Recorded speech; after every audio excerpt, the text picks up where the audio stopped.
আজকের লেসনে আমি দেখাবো যে রৈখিক ভরবেগের ধারণা ব্যবহার করে নিউটনের তৃতীয় গতিসূত্র কিভাবে প্রতিষ্ঠিত করা যায়।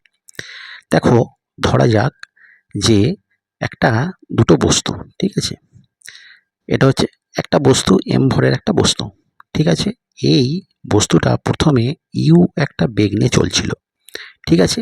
এবার এই বস্তুটার উপরে আমি এফ একটা বল প্রয়োগ করলাম টি সময় ধরে, ঠিক আছে। এরপরে টি সময় ধরে ক্রিয়া করার ফলে দেখা যাচ্ছে যে এই একই ভরের বস্তুটির গতিবেগ বেড়ে হলো ভি, ঠিক আছে। এখন হয়ে গেল বেগ ভি এবং একই সরলরেখা বরাবর এই বস্তুটি গতিশীল, এম ভরের এই বস্তুটি গতিশীল। তাহলে দেখো আমি কি নিলাম, এম সমান হচ্ছে বস্তুর ভর, ঠিক আছে। তারপরে ইউ সমান হচ্ছে বস্তুর প্রারম্ভিক বেগ, আর ভি সমান হচ্ছে কি টি সময় পর বস্তুর গতিবেগ, ঠিক আছে। আর এফ হচ্ছে বস্তুর ওপর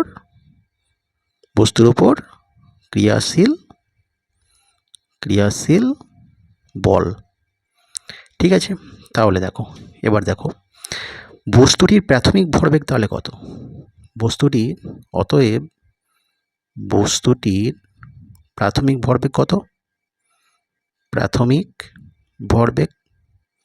কত, ভরবেগ মানে হচ্ছে ভর ইন্টু বেগ, মানে বস্তুটির ভর হচ্ছে এমই আছে আর প্রারম্ভিক গতিবেগ কত ইউ, তাহলে হচ্ছে এম ইউ, ঠিক আছে।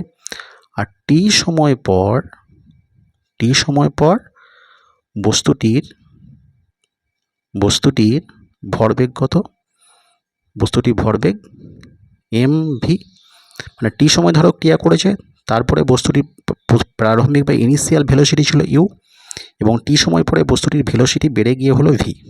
তাহলে টি সময় পর বস্তুটির ভরবেগ কত হলো, এম ভি। তাহলে আমরা বলতে পারি যে অতএব টি সময়ে বস্তুটির ভরবেগের পরিবর্তন কত হলো,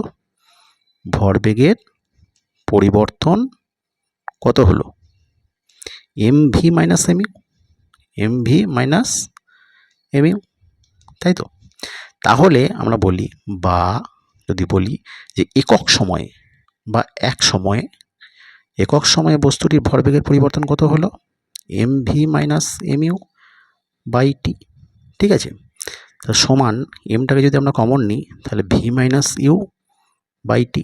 এবার দেখো এই যে ভি মাইনাস ইউ বাই টি, এটা সমান কি, এটা সমান হচ্ছে বেগের পরিবর্তন, তাই তো। বেগের পরিবর্তন মানে একক সময় বেগের পরিবর্তন বা বেগের পরিবর্তনের হার, তাহলে এটাকে আমরা কি বলতে পারি, এটা হচ্ছে ত্বরণ বলতে পারি, তাই তো।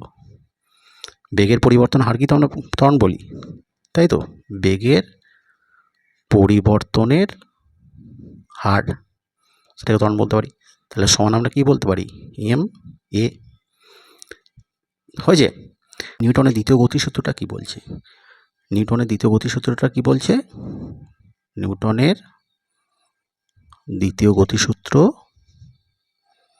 বলছে, এফ,